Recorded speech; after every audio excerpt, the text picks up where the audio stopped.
Sa pangalan po ng dakilang Panginoong Jesucristo, isang mapagpalang araw po sa ating lahat.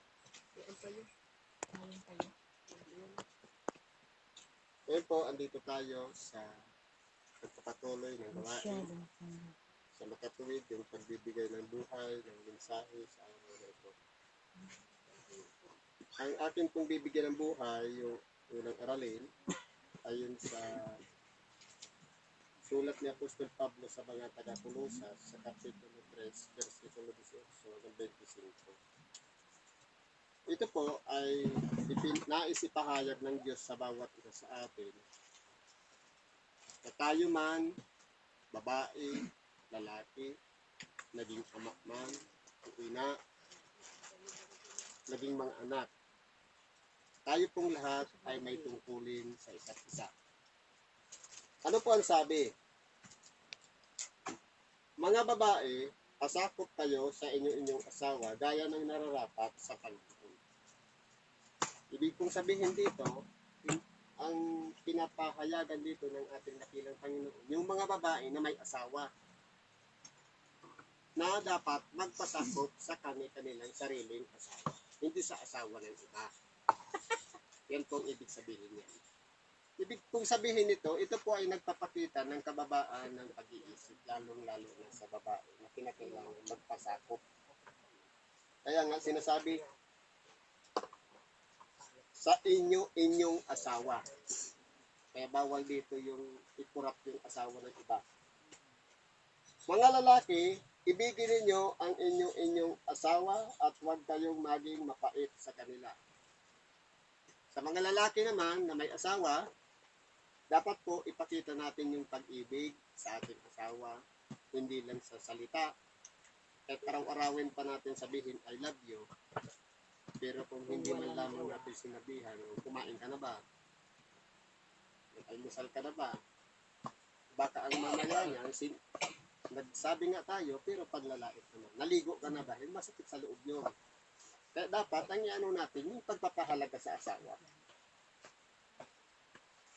Ngayon, siyempre, sa mag-asawa, siyempre magkakaroon nyo ng anak. Ano naman ang tungkulin ng anak? Mga anak, magsitalima kayo sa inyong magulang sa lahat ng bagay sapagkat ito'y totoong nakalulugod sa Panginoon. Ibig kong sabihin, yung mga anak, tayo man ay matanda na, may asawa na rin, pero may magulang pa tayo, kasama pa tayo dun sa mga anak. Ibig sabihin, hindi lang ito para sa mga bata, yung mga anak na maliliit pa, natin na kailangan magsitalima. Ano pong pagsitalima? Pagsunod. Halimbawa, may pinapakiusap yung magulang na mag-araro. Pwede naman, kung kaya naman ng katawan. Dahil anak. Ngayon naman, sa mga maliliit, kinakailangan ang pagtatalima po kasi, yung pagsunod sa lahat ng sinasabi ng magulang. Dahil sa panahon po ngayon, halos parami na po ang tigas ulo. Kapag inuutusan, magrereklamo, may sasabihin pa, nakasimangot, ayaw nang sumunod sa magulang. Sabi dito, sa lahat ng bagay, kahit anong sinasabi ng magulang, dapat hindi lang dinadal sa tainga tapos susunod lang, kundi may purpose bakit tayo pinasusunod ng magulang. Dahil pagdating ng takdang panahon, kapag mayroon na rin tayong kanya-kanyang sariling pamilya, yun naman ang ituturo natin sa ating magiging mga anak. Kaya po, sa mga anak, ang pagsunod hindi po masama. Ang mahalaga, magsabi kung pagod na, pwedeng maya-maya kunti. Huwag lang magreklamo. Ano pang sabi dito? Mga ama, huwag ninyong ipamungkay sa galit ang inyong mga anak upang huwag manhina ang loob nila. Ito naman po, relasyon ng ama sa anak. Pag sinabing ipamungkay sa galit, dapat po, huwag nating masyadong higpitan. Huwag nating bibigyan ng pagkakataon para ang bata magrebelde. Hindi, sa kainahunan, magandang payo, yung madali lang maunawaan na simpleng pakikipag-usap para pumasok o kumbaga sabi sa Bicol, magtadom. Pumasok sa kanyang puso hanggang sa iyon ay paglaki niya, iyon ay kanyang maaalala at tatandaan niya yan. Dapat po, huwag nating papanghinain ang loob ng ating mga anak. Mga alipin, ito naman po para sa mga tao na nagtatrabaho. Pag sinabing alipin, employee o nakikipaghanap buhay, nagtatrabaho, binabayaran yung oras at pagod. Ano ang sabi? Magsitalima kayo sa lahat ng mga bagay, sa mga yaong ayon sa laman ay inyong Panginoon. Magsunod po tayo kung ano ang mga patakaran ng amo natin. Kung halimbawa, sinabi alas 7, nandito ka na, para pumasok, bibilangin niya ang oras, pagkatapos yun, may sahod naman doon. Kaya po, ang pagsunod sa patakaran ng amo, isa pong uri ng pagpapasakop yan. Kalooban po yan ng Diyos. Sabi, hindi sa paglilingkod sa paningin, na masipag lang kapag nandiyan yung amo, kahit wala, nakatalikod, dapat isipin palagi natin, may Diyos na nakatingin sa atin. Huwag nating dadayain yung oras, huwag nating dadayain yung kumbaga, yung nagawa natin sa maghapon, sa 3 oras, dapat kahit wala yung amo, nagtrabaho ulit tayo ng 3 oras, parehas pa rin ang ating ginagawa. Kumbaga, hindi natin dinadaya ang ating amo. Dahil, hindi naman niya kinukulangan ng bayad sa atin. Hindi sa paglilingkod sa paningin, na gaya ng pagbibigay lugod sa mga tao, kundi katapatan ng puso na mga takot sa Panginoon. Kaya kung alimbawa po sa buhay natin, nakasentro yung takot natin sa Panginoon. Pagdating po sa trabaho, i-apply din natin na magiging seryoso tayo sa pagtatrabaho dahil alang-alang sa Panginoon ang iniisip natin. Na hindi yung pakitang tao lang yung kasipagan, kundi may tao man yan o wala, dapat meron tayong accomplishment, meron tayong natatapos. Ano mang inyong ginagawa ay inyong gawin ng buong puso, na gaya ng sa Panginoon at hindi sa mga tao. O ano man ang ginagawa natin, kay mahirap man yan o hindi, alang-alang sa Panginoon, kung doon tayo nakatuta dahil yun naman yung inaplayan natin, yun ang gusto natin, yung ang hilig natin, ang mahalaga, meron tayong natatapos o nagagawa.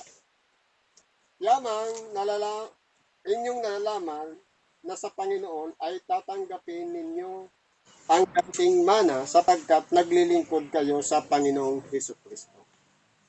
Ibig pong palang sabihin, yung payo sa ama o mga babae o lalaki, ganon din sa mga alipin, isa po pala yun na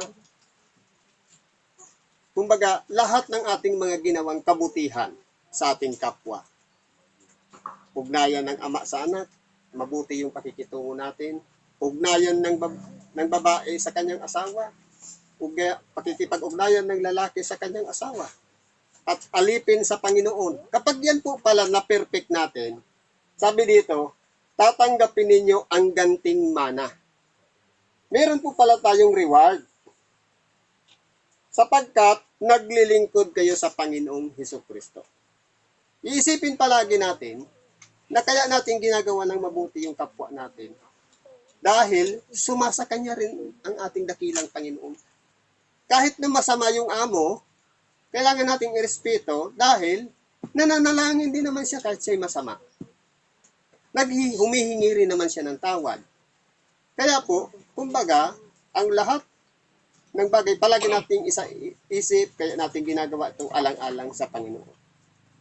Sapagkat meron tayong reward na tatanggapin sa pagkabuhay na maguli sa mga patay. Bakit po? Sabi dito, sapagkat ang gumagawa ng masama ay tatanggap ng ayon sa masama na kanyang ginawa at walang itinatanging tao. Kaya po tayong mga tao tinuturuan dito, tayo man ay mabuti, tayo man ay masama. Depende po ang ating reward na tatanggapin doon sa ating mga ginawa. Kung gumawa tayo ng mabuti, ang reward sa atin, mabuti rin.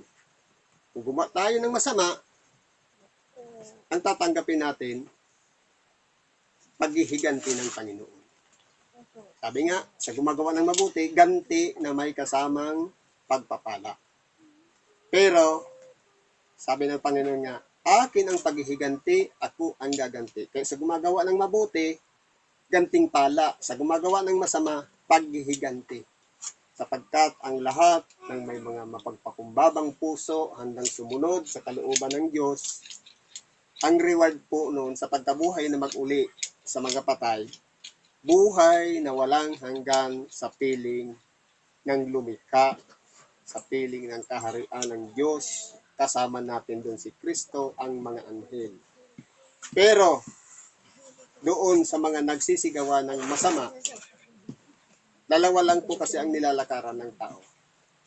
Binigyan ng kalayaan ng tao mamili kung mabuti ang gagawin o masama. Kung tayo ba'y saan madadala? Sa nasa ng Espiritu na tayo'y magpakabuti, sapagkat ang Espiritu ay mula sa Diyos, o nasa ng laman, na iyan ay may limitasyon lang. May hangganan, may kamatayan. Pero po, ang pinaka-priority po dito sa atin, sabi doon sa pangalawang aralin, ang buhay sa bilang tao may hangganan. Lahat ng karangyaan, lahat ng gusto nating gawin, magagawa natin. Pero, pagdating sa hulihan, merong paghihiganti ang Panginoon. Sapagkat, ang kalalabasan natin yan, kung gumawa tayo ng masama, papunta naman tayo doon. Tatanggap ka ng buhay na walang hanggan, pero walang hanggang paghihirap din doon sa dagat-dagatang apoy. Kaya po kung titingnan po natin dito, tayo pong lahat ay pinapakiusapan ni Apostol Pablo, mamili tayo kung ano ang gusto nating gawin. Gusto ba natin buhay na walang hanggan? Targetin natin yon sa pamamagitan ng ating pang-araw-araw na gawa. Pero kung tayo, ang iniisip natin, dito lang sa ibabaw ng sanlibutan, wala po tayong tatanggapin doon. Malamang doon tayo sa kahirapan ng dagat-dagat ng apoy at asupre. Kaya po dito, ang pagsunod sa kalooban ng Diyos, respeto ng asawang babae sa kanyang asawang lalaki, ganon din sa asawang lalaki sa kanyang asawang babae, relasyon ng anak sa magulang, ama sa anak, alipin sa Panginoon. Mga basic lang po yan na itinuturo sa atin. Kapag iyan po ay sinusunod natin, napasasakop na tayo sa kalooban ng Diyos. Kaya iyan po ang ilagay natin sa ating isip, sa puso, upang sa ganon, bit-bit natin yan mula ngayon kapag tayo lumabas sa pulpito, mag-apply natin sa ating sariling pagkabuhay. Siguro hanggang dyan ibagi natin. Salamat po sa Diyos at anuman po ang ating mga kahilingan sa Diyos, ipagkaloob na sa ngalan ni Kristo Jesus. Isang mapagpalang hapon o tanghali sa ating lahat.